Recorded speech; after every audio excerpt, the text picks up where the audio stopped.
আপনারা আমাকে ছাড়েন, আমার বাচ্চার কাছে যেতে হবে। কিন্তু সাকিব বাবু নামটা আসে এবং আপনি দেখবেন যে এখনো টিভি চ্যানেলগুলোতে কিন্তু আমাদের সিনেমায় বেশি চলে। আচ্ছা, আমি জানি এটা আসলে মানুষের ভালোবাসা, ভালো লাগে এবং এত বছর একমাত্র জুটিকে খুব মানুষ এনজয় করেছে বা দেখেছে, চেনেও। গ্রাম বাংলার জায়গায় গেলে কিন্তু সাকিব বাবু নামটা আসে এবং আপনি দেখবেন যে এখনো টিভি চ্যানেলগুলোতে কিন্তু আমাদের সিনেমায় বেশি চলে। এই ভালো লাগাটা আসলে তো মানে ফেলে দেওয়ার নয়। আর অপু আপুকে দেখে কিন্তু বোঝাই যাচ্ছে যে অপু আপু আগের লুকে ফিরে আসছে। তো ইনশাল্লাহ সাকিব ভাইয়া যখন দেখবে নতুন মুভি আমরা ইনশাল্লাহ খুব পাবো, কারণ সেই লুকে আপু চলে আসছে, আর বেশি দিন নাই। তো ইনশাল্লাহ আপনারা পাবেন, ভেরি সুন পাবেন। Thank you very much. নতুন বছরের সবাইকে অনেক শুভেচ্ছা, শুভকামনা, হ্যাপি নিউ ইয়ার।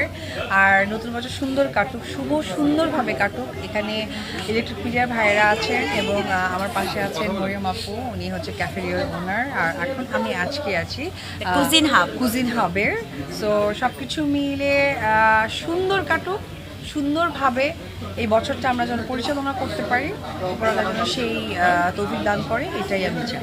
কুজিন হাবের জন্য শুভকামনা এবং কুজিন হাবের জন্য অনেক শুভকামনা। হ্যাপি নিউ ইয়ার, অনেক শুভেচ্ছা, থ্যাংক ইউ সবাইকে, থ্যাংক ইউ। কুজিন হাবের জন্য শুভকামনা। আজকে বাই বাই বললাম, সরি।